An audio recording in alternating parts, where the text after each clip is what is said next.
নিরামিষের দিনে ছানার এই রেসিপিটি একবার বানিয়ে দেখতে পারেন, খেতে বেশ সুস্বাদু হয়। শুধু যে ভাতের সাথে ভালো লাগে তা না, নিরামিষের দিনে পোলাও, ফ্রাইড রাইস সব কিছুর সাথেই পরিবেশন করতে পারবেন। নমস্কার বন্ধুরা, কিচেন অপশনটাই চ্যানেলে আপনাদের স্বাগত। আজকে এই রেসিপি ছানার কোপ্তা। আমি এখানে 1.5 কাপ মতো ছানা নিয়ে নিয়েছি। আমি বাড়িতে কেটে নিয়েছি, কিন্তু আপনারা চাইলে মিষ্টির দোকান থেকেও নিয়ে আসতে পারেন। এর মধ্যে দিয়ে দিলাম 1/2 চামচ লবণ এবং 1/2 চামচ চিনি, আর দিয়ে দিলাম কিছু গুঁড়ো মশলা।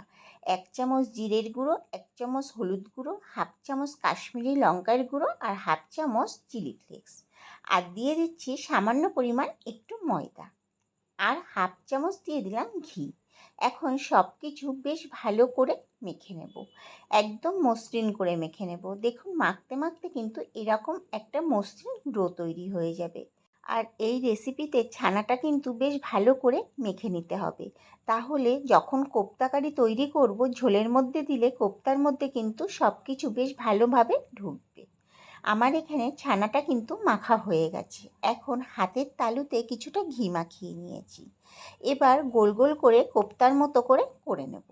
সাইজটা আপনারা আপনাদের পছন্দ মতো করে নেবেন। আবারও কিছুটা নিয়ে নিলাম পুর, আর হাতের তালুতে ঘি মাখানো যেহেতু আছে, গোল করতে কিন্তু একদমই অসুবিধা হবে না।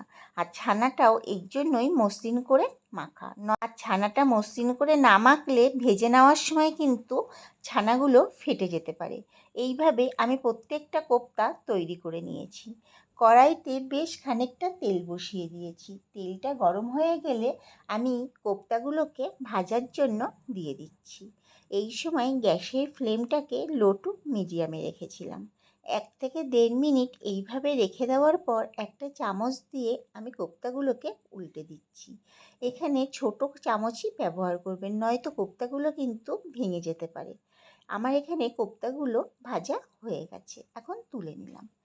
এইদিকে একটা মশলা তৈরি করে নেব। একটা মিক্সির ছোট জার নিয়ে নিয়েছি, এর মধ্যে দিয়ে দিলাম 3টে কাঁচা লঙ্কা, একটা টমেটো আর 1 মুঠো কাজু বাদাম, আর বড় চামচের 2 চামচ মতো দিয়েছি টক দই। এখন মশলাটাকে পেস্ট করে নিয়েছি, তবে ঝালটা কম বেশি করে আপনারা আপনাদের মতো করে ব্যবহার করবেন।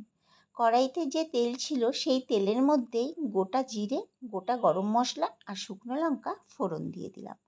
ফোড়নটাকে কয়েক সেকেন্ড একটু ভেজে নেব। বেটে রাখা মশলাটা এখন আমি তেলের মধ্যে দিয়ে দিচ্ছি। দিয়ে দিলাম পরিমাণ মতো লবণ এবং পরিমাণ মতো হলুদ। এবার মশলাটাকে তেলের সাথে বেশ ভালো করে নাড়াচাড়া করে নেব। যেহেতু কাজু বাদাম দেওয়া, এই জন্য মশলাটা কিন্তু তলা থেকে লেগে যেতে পারে। কাজু বাদাম দিলে মশলা সবসময় ঘন হয়ে যায়, এই জন্য লো টু মিডিয়ামে রেখে মশলাটা কষাতে হবে।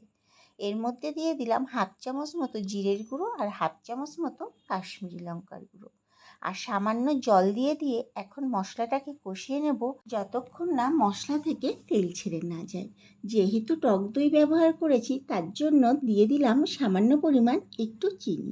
আর নিরামিষে রান্নাতে, যে কোনো রান্নাতেই একটু চিনি ব্যবহার করলে খেতে কিন্তু বেশ ভালোই লাগে। আমি এখানে মশলাটাকে প্রায় 10 মিনিট মতো কষিয়ে নিয়েছি।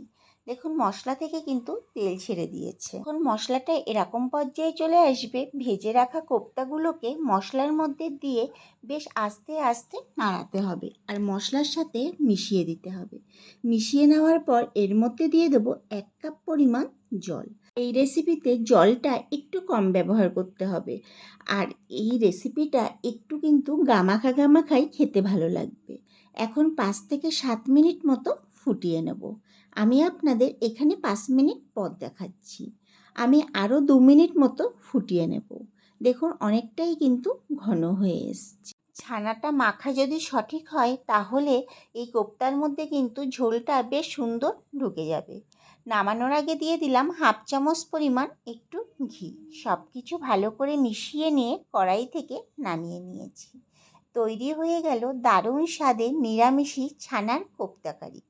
এইভাবে একবার হলেও বাড়িতে তৈরি করে দেখতে পারেন, খেতে কিন্তু বেশ সুস্বাদু হয়। ভিডিওটি যদি ভালো লেগে থাকে আপনাদের, তাহলে আমার চ্যানেলটিকে সাবস্ক্রাইব এবং ফেসবুক পেজ থেকে যদি দেখে থাকেন, পেজটিকে ফলো করে দেওয়ার অনুরোধ রইল। দেখা হচ্ছে নতুন একটি ভিডিওতে।